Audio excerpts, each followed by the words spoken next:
এসে তার পুত্রকে না দেখতে পেয়ে নিশ্চয়ই মা জানকী কেঁদে কেঁদে পুত্র শোকে প্রাণ ত্যাগ করবে। না না না না না, আমি ঋষি বাল্মীকি, আমি মা সীতার আর দুঃখ দেখতে পারবো না।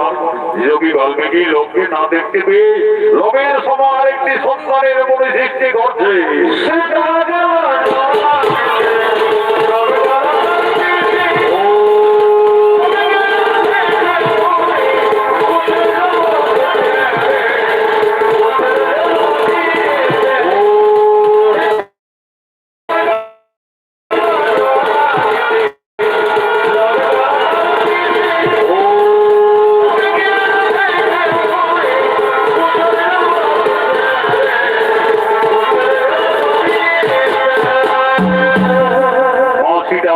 থেকে স্নান করে ফিরে এসে দেখছে লোভের মতো আরেকটি ছেলে সেই বৃক্ষ তলায় ঘুমিয়ে আছে।